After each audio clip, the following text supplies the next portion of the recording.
أذكار الصباح أذكار الصباح أذكار الصباح أعوذ بالله من الشيطان الرجيم.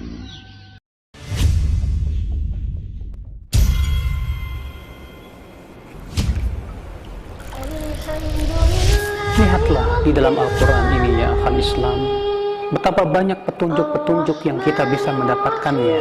Lihatlah dalam Al-Quran ini ya akhal Islam, betapa banyak bimbingan-bimbingan kehidupan yang menerangkan ke hati kita. Betapa banyak dalam Al-Quran ini ya akhal Islam, azani Allah wa iyakum, sesuatu yang bisa memberikan kenyamanan, keberkahan, dan turunnya rahmat dan kasih sayang Allah subhanahu wa ta'ala.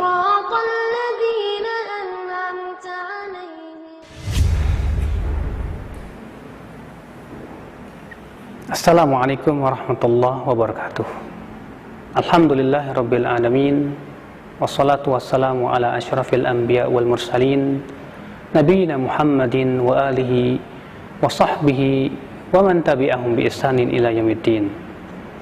Wa asyhadu an la ilaha illallah wahdahu la syarikalah, wa asyhadu anna Muhammadan abduhu wa rasuluhu sayyidul mursalin. Akhal Islam, azani Allah wa iyakum. Sesungguhnya sungguh sangat berbahagia seorang mukmin yang diberikan oleh Allah hidayah untuk bisa mempelajari Al-Quran. Sungguh sangat bahagia dan gembira ketika hati kita diberikan oleh Allah kekuatan untuk mempelajari Al-Quran. Cukuplah bagi kita sebuah hadis Nabi SAW yang menyebutkan tentang keutamaan membaca Al-Quran dan mempelajari Al-Quran. Beliau bersabda, khairukum man ta'allama al-Qur'ana wa 'allamahu. Sebaik-baik kamu adalah orang yang mempelajari Al-Qur'an dan mengajarkan Al-Qur'an. Rasulullah SAW mengatakan bahwasanya sebaik-baik kamu adalah yang mempelajari Al-Qur'an dan mengajarkan Al-Qur'an. Subhanallah, menjadi manusia terbaik ketika kita mempelajari Al-Qur'an. Menjadi manusia terbaik ketika kita mengajarkan kepada manusia tentang Al-Quran. Bagaimana tidak ya akhi? Sesungguhnya Al-Quran adalah merupakan kalam-kalam ilahi. Bagaimana tidak ya akhi? Sesungguhnya Al-Quran adalah firman Allah Jalla wa'ala yang berisi tentang apa? Tentang sesuatu yang bisa memberikan ketenangan dalam hati. Bukankah Allah Ta'ala berfirman, ala bidzikrillahi tatmainnul qulub. Ketahuilah dengan zikir kepada Allah, hati akan menjadi tentram. Ketahuilah dengan berzikir kepada Allah, hati menjadi tentram. Allah juga berfirman, ya ayyuhan nas, qad ja'atkum mau'izatun min rabbikum wa shifaa'un lima fis sudur wa hudan wa rahmatul lil mu'minin. Wahai manusia, telah datang kepada kamu mau'izah, peringatan dari Rabb kamu, wa shifaa'un lima fis sudur, dan kesembuhan apa yang ada dalam hati, wa hudan, dan hidayah, wa rahmah, dan rahmat lil mu'minin, untuk kaum mukminin. Subhanallah, Allah mensifati Al-Quran sebagai mau'izah, peringatan, kemudian sebagai kesembuhan apa yang ada di hati kita dari penyakit-penyakit hati. Maka orang yang mempelajari Al-Quran akan dihilangkan penyakit-penyakit hati itu dari hatinya, insyaallah. Akhwal Islam, azani Allah wa iyakum. Sesungguhnya Al-Quran adalah merupakan hidayah. Namun tidak setiap manusia bisa mengambil hidayah itu. Allah Ta'ala berfirman, Alif Lam Mim, dzalikal kitabu la raiba fihi hudan lil muttaqin. Alif Lam Mim, itulah Alkitab. Inilah Alkitab yang tidak ada keraguan padanya. Hudan, sebagai hidayah. Hidayah untuk apa? Untuk siapa? Dalam ayat yang lain Allah mengatakan hudan linnas, hidayah untuk manusia. Tapi apakah setiap manusia mengambil Al-Quran, menjadikan Al-Quran sebagai hidayah? Tidak. Allah mengatakan hudan lil muttaqin, sebagai hidayah untuk orang yang bertakwa. Hidayah untuk orang yang bertakwa itu menunjukkan bahwa orang yang bisa menjadikan Al-Quran sebagai kesembuhan di hatinya, sebagai hidayah dalam kehidupannya, sebagai bimbingan dalam kehidupannya, itu adalah orang-orang yang bertakwa kepada Allah Subhanahu wa Ta'ala saja. Ini menunjukkan ya akhi, bahwa orang yang mempelajari Al-Quran butuh kepada ketakwaan hati. Ketika ketakwaan hati itu tidak ada di hati kita, wallahi yang kita khawatirkan Al-Quran malah menjadi menambah penyakit di hati-hati kita. Lihatlah orang munafik itu. Orang munafik ketika diturunkan Al-Quran, apakah bertambah keimanannya? Allah Ta'ala berfirman, wa idza ma unzilat surah faminhum man yaqulu ayyukum zadatu hadhihi imana. Apabila diturunkan surat Al-Quran, di antara mereka ada yang berkata, siapa yang bertambah keimanannya dengan ayat-ayat Al-Quran ini? فَأَمَّا الَّذِينَ آمَنُوا فَزَادَتْهُمْ إِيمَانًا وَهُمْ يَسْتَبْشِرُونَ.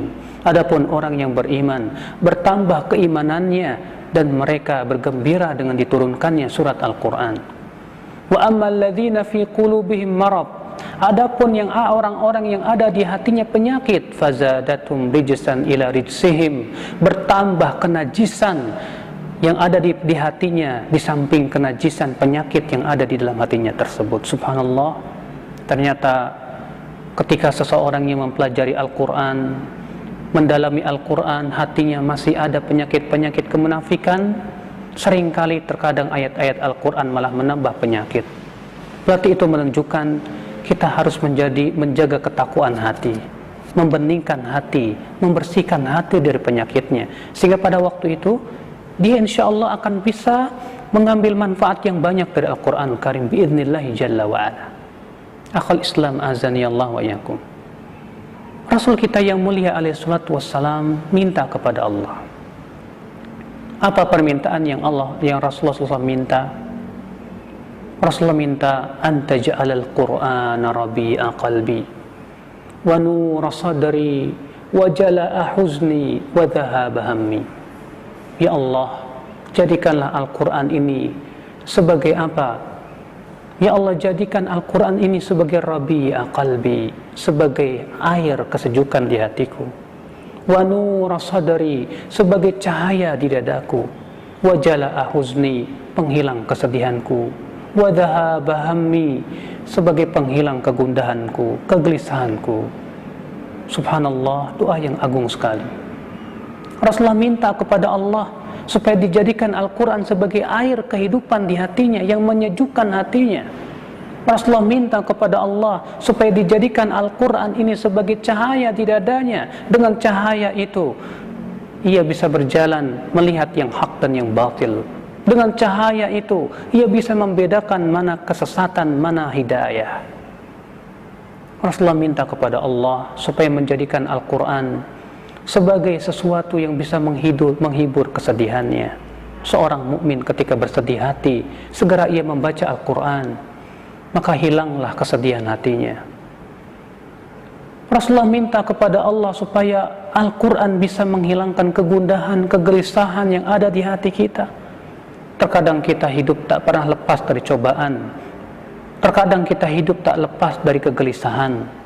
Maka Rasulullah mohon kepada Allah supaya Al-Quran bisa memberikan ketentraman hatinya, kesejukan di hatinya. Subhanallah, siapa di antara kita yang tidak ingin mendapatkan hal itu, ya akhul Islam azani Allah wa yakum.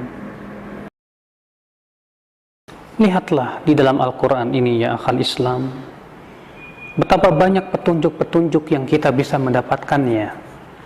Lihatlah dalam Al-Quran ini, ya akhul Islam, betapa banyak bimbingan-bimbingan kehidupan yang menenteramkan ke hati kita. Betapa banyak dalam Al-Quran ini, ya akhul Islam azani Allah wa yakum, sesuatu yang bisa memberikan kenyamanan, keberkahan, dan turunnya rahmat dan kasih sayang Allah subhanahu wa ta'ala. Bacalah oleh anda dalam Al-Quran. Allah berfirman, walau anna ahlal qura amanu wattaqau lafatahna alaihim barakatim minas sama'i wal ard. Kalaulah penduduk negeri itu beriman dan bertakwa, maka kami akan bukakan kepada mereka keberkahan dari langit dan bumi. Allah menyebutkan bahwasanya mereka yang bertakwa kepada Allah. Di dalam Al-Quran Allah menyebutkan bahwa keberkahan itu dengan ketakwaan kepada Allah. Bacalah oleh anda dalam firman Allah subhanahu wa ta'ala bagaimana Allah menciptakan tentang kisah-kisah umat sebelum kita. Bagaimana Allah memberikan peringatan bahwasanya itulah akibat orang yang mendustakan ayat-ayat Allah.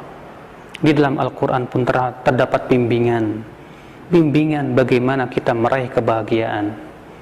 Maka sungguh benar apa yang disabdakan oleh Rasulullah, khairukum man ta'allama al-Qur'ana wa 'allamah. Sebaik-baik kamu adalah yang mempelajari Al-Quran dan yang mengajarkan Al-Quran. Semoga kita termasuk orang-orang yang akhal Islam azan ya Allah, yang senantiasa mempelajari Al-Quran. Senantiasa kita termasuk orang-orang yang akhal Islam yang bisa mengambil hidayah dari Al-Quran untuk kesejukan hati kita, ketentraman hati kita. Semoga ya akhal Islam, kita tidak dijadikan termasuk orang-orang yang disesatkan oleh Al-Quran, i'adzan billah. Sungguh sesuatu yang sangat menyedihkan kita ketika Al-Quran itu malah menjadi bumerang buat kita. Rasul kita yang mulia alaihi wasallam bersabda, Al-Qur'anu hujjatun laka au 'alaika. Al-Quran itu sebagai hujah yang akan membela kamu, atau Al-Quran sebagai hujah yang akan menjerumuskan kamu ke dalam api neraka. Subhanallah, sungguh sangat sedih ya akhi, ketika kita membaca Al-Quran ternyata hati kita tidak bisa mengambil hidayah. Sungguh sangat sedih ya akhi, ketika kita membaca Al-Quran ternyata Al-Quran tidak memberikan ketentraman di hati akibat penyakit-penyakit yang ada di hati kita. Maka kita mohon kepada Allah agar Al-Quran dijadikan sebagai cahaya di dada kita, sebagai air yang menyejukkan hati kita, dan sebagai penghibur kesedihan kita dan pelipur lara sebagai pelipur lara untuk kegundahan kita. Wassallallahu ala nabiyyina Muhammadin wa akhiru da'wana anil hamdulillahi rabbil alamin.